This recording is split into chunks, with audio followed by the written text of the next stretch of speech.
Sir ಇವತ್ತು ಮಗನ್ನ celebrate ಮಾಡ್ತಿದ್ದೀರಾ, ಅದು ಫೇಲ್ ಆಗಿರೋದಕ್ಕೆ ಸೆಲೆಬ್ರೇಟ್ ಮಾಡ್ತಿದ್ದೀರಾ ಸರ್, ಎಷ್ಟು ಖುಷಿ ಇದೆ ಸರ್ ಇವತ್ತು? ಸರ್ ನನಗೆ ತುಂಬ ಖುಷಿ ಇದೆ. ಅಂದರೆ ಎಲ್ಲರೂ ಅಪ್ಪ ಅಮ್ಮಂದರು ಫೇಲ್ ಆದರೆ ಅವ್ರಿಗೆ ಹೊಡೆಯೋದು ಬಡಿಯೋದು, ಆ ಬೈಕ್ಗೆ ಹೋಗ್ಬಿಟ್ಟು ಸೂಸೈಡ್ ಮಾಡ್ಕೊಳ್ಳೋದು, ಮಾಡಿ ಮೇಲಿಂದ ಬಿದ್ದೋಗೋದು, ನೇಣ ಹಾಕ್ಕೊಳ್ಳೋದು, ಇಲ್ಲ ಮನೆ ಬಿಟ್ಟು ಹೊಟ್ಟೋಗೋದು, ಆ ಥರ ಎಲ್ಲ ಮಾಡ್ತಾರೆ. ಅಂದರೆ ಒಂದು ಮಾದರಿ ಅಪ್ಪ ಆಗಿ ನಾನಿವತ್ತು ಅವ್ನು ಬಂದ್ಬಿಟ್ಟು ಒಂದು ವಾರದಿಂದ ಬಂದು 4 ಸಬ್ಜೆಕ್ಟ್ ಒಂದು ಫೇಲ್ ಆಗಿದೆ ಅಂತ ಹೇಳಿದಾಗ ಅಯ್ಯೋ ಬೇಷ್ ಮಗನೆ ಅಂದ್ಬಿಟ್ಟು ಕೈ ಕೊಟ್ಟೆ. ಅವನು ಹೇಳೋದಕ್ಕೆ ಅಷ್ಟು ಎದುರ್ಕೊಂಡು ಹೇಳ್ದ. ನಾನು ಅವ್ರಿಗೆ ನಕ್ಕೊಂಡು ಹೇಳಿದ್ದಕ್ಕೆ ಅವ್ನಿಗೆ ಆಶ್ಚರ್ಯ ಆಗೋಯ್ತು. ಆದರೆ ನಮ್ಮಪ್ಪನಿಗೆ ಹೇಳ್ಬೇಡ ಅಂತೆ, ಅಂದರೆ ಅವ್ರ ತಾತನಿಗೆ, ಯಾಕಂದ್ರೆ ಅವ್ರಿಗೆ ಇವತ್ತಿಗೂ ಗೊತ್ತಿಲ್ಲ ಇವತ್ತು ಏನಕ್ಕೆ ರೆಡಿಯಾಗಿ ಆಚೆ ಬರ್ತಿದ್ವಿ ಅನ್ನೋದು ಅವ್ರಿಗೆ ಗೊತ್ತಿಲ್ಲ. ಅವ್ರಿಗೆ ಗೊತ್ತಾಗಿದ್ರೆ ಅವನ್ನ ಹೊಡೆದು ಬಡ್ದು ಅಳಿಸೇ ಬಿಟ್ಟಿರೋರು.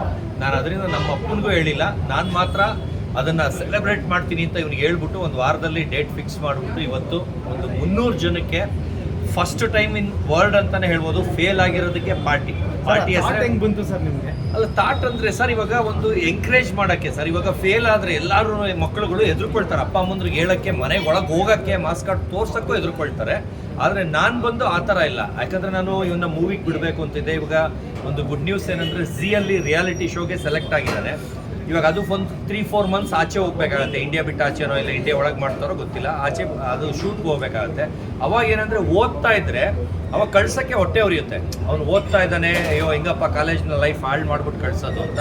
ಇವಾಗ ಅವನಾಗವನೇ ಫೇಲ್ ಆದ 4 ಸಬ್ಜೆಕ್ಟು. ಆ ಖುಷಿಗೆ ಇವಾಗ ನಾನು ಎಲ್ಲಿ ಬೇಕಾದ್ರೂ ಬಿಡ್ಬೋದು ಅವನ್ನ. ಈಗ ರಿಯಾಲಿಟಿ ಶೋಗೂ ಕಳಿಸ್ತಾ ಇದ್ದೀನಿ.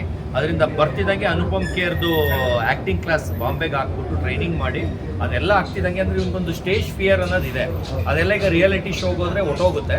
ಅದಾಗಿ ಆಚೆ ಬರ್ತಿದ್ದಂಗೆ ನಾನು ಒಂದು 6 ಮಂತ್ಸ್ ಅಲ್ಲಿ ಕೋರ್ಸ್ ಮಾಡಿಸ್ಬಿಟ್ಟು ಆಮೇಲೆ ಅವನ್ನ ಕನ್ನಡ, ತೆಲುಗು, ಆಮೇಲೆ ಹಿಂದಿ 3 ಲ್ಯಾಂಗ್ವೇಜಲ್ಲಿ ಅವನ್ನ ದೊಡ್ಡ ಮಟ್ಟದಲ್ಲಿ ಲಾಂಚ್ ಮಾಡ್ಬೇಕಂತ ಇದ್ದೀನಿ. ಸರ್ ನೀವು ಅಂದ್ರೆ ಇಂಡಿಯಾದ ಟಾಪ್ 2 ಹೀರೋನಾಗಿ ಮಾಡ್ತೀನಿ ಮಗನ್ ಅಂತ ಹೇಳಿದ್ರಿ. ಈಗ ರಿಯಾಲಿಟಿ ಶೋ ಕಳಿಸ್ತಿರೋದು ರೀಸನ್ ಏನಕ್ಕೆ? ಸೆಲೆಕ್ಟ್ ಆಗಿದ್ದಾನೆ ಸರ್, ಅದಕ್ಕೆ ಸರ್ ಸೆಲೆಕ್ಟ್ ಆಗಿದ್ದಾನೆ. ಅದರಲ್ಲಿ ಸ್ವಲ್ಪ ಜನ ನಂಗೆ ಪರಿಚಯ ಇದ್ರು, ಆಡಿಷನ್ ಇತ್ತು, 600 ಮಗನ್ ಅಂತ ಹೇಳಿದ್ರಿ. ರಿಯಾಲಿಟಿ ಶೋಗೆ ಕಳಿಸ್ತಿರೋ ರೀಸನ್ ಏನು ಅಂತ? ಸರ್ ಈಗ ನಾನೊಂದು ಹುಚ್ಚೋ ಇದ್ರು ನ್ಯೂಸ್ ಮಾಡ್ತೀನಿ ಅಂತ ಅಂದಿದ್ದೆ. ನಾನು ಲೆಟ್ರಿಗೆ ತೊಳೆದ್ಬಿಟ್ಟೆ ನ್ಯೂಸ್ ಮಾಡಿದೆ. ಆಮೇಲೆ ಈಗ ಮಗ ಫೇಲ್ ಆದರೆ ಪಾರ್ಟಿ ಕೊಡಿಸ್ತೀನಿ ಅಂದಿದ್ದೆ. ಅವತ್ತು ಒಂದು ಎಕ್ಸಾಮೇ ಇನ್ನೂ ಬರೀತಾ ಇದ್ದ, ಆ ಟೈಮಲ್ಲೇ ಹೇಳಿದ್ದೆ. ಫೇಲ್ ಆಗಿದ್ದಕ್ಕೆ ಪಾರ್ಟಿ ಕೊಡಿಸ್ತಾ ಇದ್ದೀನಿ ಅಂದರೆ, ಮಗನ ಇಂಡಿಯಾಗೆ ನಂಬರ್ 2 ಹೀರೋ ಮಾಡ್ತೀನಿ ಅಂದರೆ, ನಾನು ಹೇಳಿದ್ದೆಲ್ಲ ಮಾಡ್ತಾ ಇದ್ದೀನಿ ಅಂದರೆ ಅದನ್ನು ನನ್ನ ಕೈಲಿ ಮಾಡೋ ಕೆಪಾಸಿಟಿ ಇಲ್ಲ ಅಂತಾನೆ ಸರ್. ನಾನೊಂದು ಇರುವೆಯಷ್ಟು ಈಸಿಯಾಗಿ ಅವನ್ನ ನಂಬರ್ 2 ಹೀರೋ ಇಂಡಿಯಾಗೆ ಮಾಡ್ತೀನಿ ಸರ್. ಎಲ್ಲರೂ ಅರಸಾಹಸ, ಮೆಟ್ಲತ್ತಿ ತುಳಿದು, ಸೈಕಲ್ ತುಳಿದು ಎಲ್ಲ ಮಾಡಿದ್ರು ಅಲ್ಲೇ ಇರ್ತಾರೆ. ನಾನು ಚುಟ್ಕಿ ಹೊಡಿಯೋಂಗೆ ಸರ್, ಇವತ್ತು ನೈಟೇ ನಾಳೆಯಿಂದ ಅವ್ನು ಸೆಲೆಬ್ರಿಟಿ ಆಗಿರ್ತಾನೆ ಸರ್. ಒಂದು ರಿಯಾಲಿಟಿ ಶೋ ಆಮೇಲೆ ಹೋಗ್ತಾನೆ, ಅದಕ್ಕಿಂತ ಮುಂಚೆ ಬರೀ ಒಂದು ಫೇಲ್ ಆಗಿದ್ದ ಪಾರ್ಟಿಲೇ ಒಂದು ಸೆಲೆಬ್ರಿಟಿ ಆಗಿರ್ತಾನೆ. ಒಂದು ಕೊರಿಯನ್ದು ತೈ ಪಾರ್ಟಿ ಅಂತ ಒಂದು ಪಬ್ಬಲ್ಲಿ ನಡೀತಾ ಇದೆ, ಅಲ್ಲಿ ಇವನ್ನ ಚೀಫ್ ಗೆಸ್ಟಾಗಿ ಕರೆದಿದ್ದಾರೆ. Korean singer, singer, BTS singer ಅಂತಾರೆ, ಅವನ ಥರ ಇದ್ದಾನೆ ಅಂದ್ಬಿಟ್ಟು ಕೊರಿಯನ್ ಸಿಂಗರ್ ಥರ ಇವನ್ನ ಚೀಫ್ ಗೆಸ್ಟ್ ಆಗಿ ಆಗಲೇ 50,000 ರೂಪಾಯಿ, 19 ವರ್ಷ ಹುಡುಗ, 50,000 ರೂಪಾಯಿಗೆ 1 ಅವರ್ಗೆ ಇವನು ಬಂದು ಆ ಪಾರ್ಟಿಗೆ ಬಂದು ಅಟೆಂಡ್ ಮಾಡ್ಬಿಟ್ಟು ಹೋಗ್ಬೇಕು. ಅಂದರೆ ಆ ಥರ ಕಾಣಿಸ್ತಾನೆ ಅಂದ್ಬಿಟ್ಟು ಕೊರಿಯನ್ ಪಾರ್ಟಿ ಅದು. ಅಂದರೆ ಎಲ್ಲ ಚೈನೀಸ್ ಅವರೇ ಇರ್ತಾರೆ ಅವತ್ತು ವೆಗ್ನೆಸ್ಡೇ. ಅದೂ ನಿಮಗೆಲ್ಲ ಇನ್ವೈಟ್ ಮಾಡ್ತೀನಿ, ಅವತ್ತು ಬನ್ನಿ. ಅವತ್ತು ಇವನೇ ಹೈಲೈಟ್ ಆಗಿರ್ತಾನೆ, ಇವನೇ ಮೇನ್ ಹೀರೋ ಆಗಿರ್ತಾನೆ, ಇವನೇ ಚೀಫ್ ಗೆಸ್ಟ್ ಆಗಿರ್ತಾನೆ. ಸರ್ ಈಗ ಸಬ್ಜೆಕ್ಟ್ಸ್ ತಗೋದ್ರೆ ಹರ್ಷ ಏನು ಓದ್ತಾ ಇದ್ರಿ? ಯಾವ ಸಬ್ಜೆಕ್ಟು ಅಲ್ಲಿ ಫೇಲ್ ಆಗಿದೆ? ಇನ್ನೇನು ಹೇಳು, B.Com ಮಾಡ್ತಿದ್ದೆ, ಜಾಸ್ತಿ ಏನಾಗಿಲ್ಲ. 6 ಸಬ್ಜೆಕ್ಟಲ್ಲಿ 4 ಸಬ್ಜೆಕ್ಟ್ ಬ್ಯಾಕ್ ಆಗಿದೆ ಅಷ್ಟೇ. ಸೊ 2 ಪಾಸ್ ಆಗಿದ್ದಾನೆ, ಗ್ರೇಟ್. ಅಲ್ಲ ಸರ್, 2 ಪಾಸ್ ಆಗಿದ್ದಕ್ಕೆ ಪಾರ್ಟಿ ಇವಾಗ ಪಾಸ್ ಆಗಿದ್ದಕ್ಕೆ ಕೊಡ್ಸಲ್ಲ ಸರ್, ಯಾಕಂದ್ರೆ ರೇಷಿಯೋ 4 ಜಾಸ್ತಿ ಇದೆ, ಫೇಲ್ ಆಗಿರೋದೇ ಜಾಸ್ತಿ ಇದೆ. ಆ ಕಾರಣಕ್ಕೆ ಫೇಲ್ ಆಗಿರೋಕ್ಕೋಸ್ಕರ ಪಾರ್ಟಿ ಕೊಡ್ತಾರೆ. ಅರ್ಜೆ ಸರ್, ಅಂದ್ರೆ ಯಾರೇ ಮಕ್ಕಳು ಫೇಲ್ ಆದ್ರೆ ತಂದೆ ಹೇಳ್ದಂಗೆ ಮನೇಲಿ ಬೈತಾರೆ, ಹೊಡಿತಾರೆ, ಇದು ಸಾಮಾನ್ಯ. ಈ ತಂದೆ ಫೇಲ್ ಆಗಿರೋದಕ್ಕೆ ಪಾರ್ಟಿ ಕೊಡಿಸ್ತಾರಲ್ಲ, ಇದನ್ನ ಯಾವ ರೀತಿ ನೀವು ವರ್ಣನೆ ಮಾಡ್ತೀರಿ ಅಂತ? ಹೌದು. ಸೊ ಫಸ್ಟ್ ನಾನು ಹೇಳಕ್ ಮುಂಚೆ I was very nervous, like ಏನು ಅನ್ಕೋತಾರೆ ಅಂತ.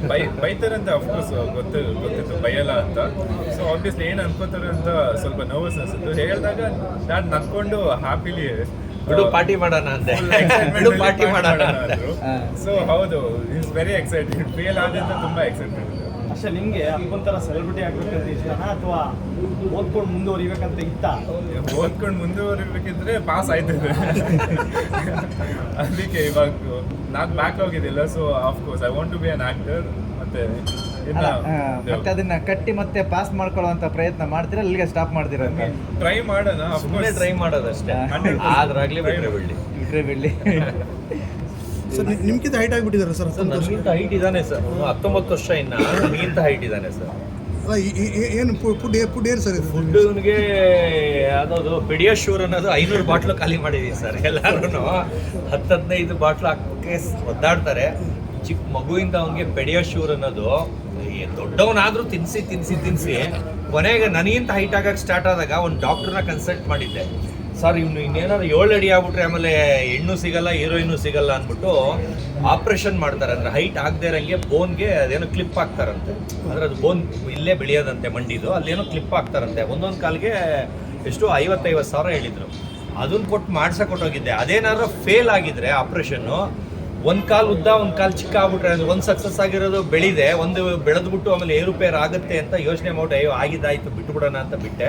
ಈಗ 19 ವರ್ಷಕ್ಕೆ ಇಷ್ಟು ಬಂದಿದ್ದಾನೆ. ಅಂದರೆ ಕನ್ನಡ ಫಿಲಿಮ್ ಆ್ಯಕ್ಟ್ರಸಲ್ಲಿ ಇಷ್ಟು ಹೈಟ್ ಯಾರೂ ಇಲ್ಲ ಅಂತ ಅಂದ್ಕೊಳ್ತೀನಿ. ಈಗ 6.3 ಇದ್ದಾನೆ. ಈಗ ನಾನು 6.1, ನನಗಿಂತ 2 ಇಂಚ್ ಉದ್ದ ಇದ್ದಾನೆ. Super sir. Thank you sir. ಇಲ್ಲ ಅದು ಶರ್ಟ್ ಬೇರೆ ಕಡೆ ಸರ್ ಇದು ನೀವು ಹತ್ರದಿಂದ ಇರಿ ಸರ್ ಒಂದೇ ವಿಷಯ ನಾನು ಹೇಳಕ್ಕೆ ಇಷ್ಟಪಡ್ತೀನಿ. ನಾನು ಒಳಗೆ ನಾನು ಏನಾದ್ರು ಹೇಳಿದ್ರೆ ಬರೀ ಓಲ್ಡ್ ಬಿಡ್ತಾನೆ, 125 ದೇಶದಲ್ಲಿ ಬಂದಿಲ್ಲ, 5,000 ಚಾನಲ್ ಬಂದಿಲ್ಲ ಅಂತ ಎಲ್ಲರೂ ಆಡ್ಕೊಳ್ಳೋರು ಸರ್.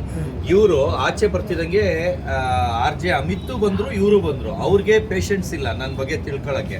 ಇವ್ರು ಬರ್ತಿದ್ದಂಗೆ ಅಲ್ಲಿ ಓಲ್ಡ್ ಬಿಡ್ತಿದ್ರಲ್ಲ ನಿಜನಾ ಅಂತ ಆಚೆ ಬಂದು ಚೆಕ್ ಮಾಡಿದ್ದಾರೆ ಸರ್ ಗೂಗಲಲ್ಲಿ. ನಾನು ಆಚೆ ಬಂದು 2 ದಿವಸಕ್ಕೆ ಕಾಲ್ ಮಾಡಿದ್ರು ಸರ್, ನನ್ನ ನಂಬರ್ ಪಾಪ ಎಲ್ಲಿರೋ ತೊಗೊಂಡು. ಅವತ್ತು ಹೇಳಿದ್ರು ಸರ್ ನೀವು ಹೇಳಿದ್ದೆಲ್ಲ ನಿಜ ಸರ್, ಗ್ರೇಟ್ ಸರ್, ಅಷ್ಟು ದೊಡ್ಡ ಮನುಷ್ಯರಾಗಿ ಅಲ್ಲಿ ಟಾಯ್ಲೆಟ್ ತುಳಿತಾ ಇದಾರಲ್ಲ ಸರ್ ಅಂದರು.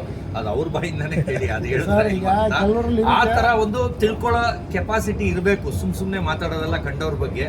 ಅವ್ರಿಗೆ ನಾವೇನು ಹೇಳ್ತೀವಿ ಹೌದಾ ಅಂತ ಗೂಗಲಲ್ಲಿ ಸರ್ಚ್ ಮಾಡಬೇಕು. ಸರ್ಚ್ ಮಾಡಿದಾಗ ಗೊತ್ತಾಗುತ್ತೆ. ಗೊತ್ತಿಲ್ಲದೆ ಸುಮ್ಮನೆ ಮಾತಾಡೋದು. ಇವಾಗ ನಾನು ಲೆಟ್ರಿನ್ ತೊಳೆದಿದ್ದಕ್ಕೆ ಅಷ್ಟು ಹೀಯಾಳವಾಗಿ ಮಾಡಿಬಿಟ್ರು. ಈಗ BBMP ಅವ್ರು ತೊಳಿತಾರೆ, ಅವ್ರು ಕೆಟ್ಟವ್ರ, ಇಲ್ಲ ಮನೆ ಕೆಲಸದವ್ರು ತೊಳಿತಾರೆ, ಅವ್ರು ಕೆಟ್ಟವ್ರ, ವಾಂತಿನ ಅಸಹ್ಯನ. ಅವರು ಮನುಷ್ಯರೇ, ನಾನು ಮನುಷ್ಯರೇ, ನಾನು ಆ ಲೆವೆಲ್ಗೂ ಇಳಿಯಬಲ್ಲೆ ಅಂತ ನಾನು ಪ್ರೂವ್ ಮಾಡಿ ತೋರಿಸ್ತೀನಿ. ಅಷ್ಟು ಡೌನ್ ಟು ಅರ್ತ್ ಅಂತ. ನಾನು ಆ ಥರ ಲೆವೆಲ್ಲು ಗಿವೆಲ್ಲು ಬರಲ್ಲ. ನಾನು ಈ ಯಾವ ಡ್ರೆಸ್ ಏನು ಹಾಕೊಂಡಿದ್ರು ಏನು ಕೈ ಏನು ಸೋಪ್ ಹಾಕಿ ತೊಳೆದ್ರೆ ಕೊಳೆ ಹೋಗ್ಬಿಡುತ್ತೆ. ನಾವೇನು ತೊಳೆದ್ಬಿಟ್ರೆ ಏನು ಮೆತ್ಕೋಬಿಡಲ್ಲ. ಅದರಿಂದ ನನಗೇನು ಅವಮಾನನೂ ಆಗಿಲ್ಲ. ಅದನ್ನು ಅವ್ರ ಅಪ್ಪ ಅಮ್ಮ ಕಲ್ಚರ್ ಹೇಳ್ಕೊಟ್ಟಿರಲ್ವಲ್ಲ ಸ್ಲಮ್ ನನ್ನ ಮಕ್ಕಳು, ಅವ್ರು ಮಾತ್ರ ಕೆಟ್ಟದಾಗ ಮಾತಾಡ್ತಾರೆ. ಸರ್ ನೋಡಿ, ನಾನೊಂದು ಮಾತು ಹೇಳ್ಬಿಡ್ತೀನಿ. ಏನಂದರೆ ಇವ್ರು ನಮ್ಮ ಕ್ಯಾಡಮ್ ಸತೀಶ್ ಸರ್ ಅವರು ಬಿಗ್ ಬಾಸ್ ಬಂದಾದಮೇಲೆ ನೀವೆಲ್ಲ ತುಂಬ ಇಷ್ಟೊಂದು ಫೇಮಸ್ ಆಗಿದ್ದಾರೆ ಅಂದ್ಕೊಂಡಿದ್ದೀರಾ. ನಾನು ಅದಕ್ಕೆಲ್ಲ ಹೇಳ್ತೀನಿ ಉತ್ತರನ. ಸರ್ ಇವರು ಬಿಗ್ ಬಾಸ್ ಬರೋಕ್ಕಿಂತ ಮುಂಚೆನೇ ಇವರು ಫೇಮಸ್ ಆಗಿದ್ರು ಸರ್. ಬಿಗ್ ಬಾಸ್ ಅನ್ನೋದು ಒಂದು ವೇದಿಕೆ, ಒಂದು ಸ್ಟೇಜ್ ಸಿಕ್ತು ಅಷ್ಟೇ. ಆಲ್ರೆಡಿ ಬಿಗ್ ಬಾಸ್ ಬರೋದಕ್ಕಿಂತ ಮುಂಚೆನೇ ಇವರು 120 ದೇಶಗಳಲ್ಲಿ ಇವರು ಪ್ರಚಾರ ಮಾಡಿಬಿಟ್ಟು ಫುಲ್ ಫೇಮಸ್ ಆಗಿದ್ರು. ಅದಾದಮೇಲೆ ಈಗ ಇವರು ಈಗ ಹೇಳಿರ್ತಕ್ಕಂಥ ಸ್ಟೇಟ್ಮೆಂಟ್ಗಳು ಭಾಳ ಜನಗಳಿಗೆ ತಲೆಯಲ್ಲಿ ಹುಳ ಬಿಟ್ಕೊಂಡ್ಬಿಟ್ಟು ತಲೆ ಕೆರ್ಕೊಂಡ್ಬಿಟ್ಟು ಎಲ್ಲ ಹುಡುಗಿದು ಸಾಧ್ಯನಾ ಅಂತಂದು. ಬಟ್ ಆವಾಗಲೇ ಇವರು ಫೇಮಸ್ ಆಗಿದ್ರು. ಇನ್ನೊಂದು ಸರ್, ಯಾವುದೇ ಒಂದು ಕೆಲಸ ಆಗಿರಲಿ ಪ್ರಾಮಾಣಿಕತೆಯಿಂದ, ಕಾಯಕವೇ ಕೈಲಾಸ, ಕೆಲಸ ಯಾವುದೇ ಆಗಿರಲಿ ಅದು ಪ್ರಾಮಾಣಿಕತೆಯಿಂದ ಮಾಡಬೇಕನ್ನೋದು ನಾನು ಬಿಗ್ ಬಾಸ್ ಮನೆಯಲ್ಲಿ ನೋಡಿ ಕಲ್ತಿದ್ದೀನಿ. ಇನ್ನೊಂದು ಸ್ವಚ್ಛತೆ. ಪ್ರತಿಯೊಬ್ಬರು ಕೂಡ ನಮ್ಮ ಮನೇನ ಯಾವುದೇ ಒಂದು ನಾವು ಮನೆಯಲ್ಲಿ ಕೆಲಸ ಮಾಡೋದಕ್ಕೆ ಭಾಳ ಹಿಂದೆ ಮುಂದೆ ಯೋಚನೆ ಮಾಡ್ತೀವಿ.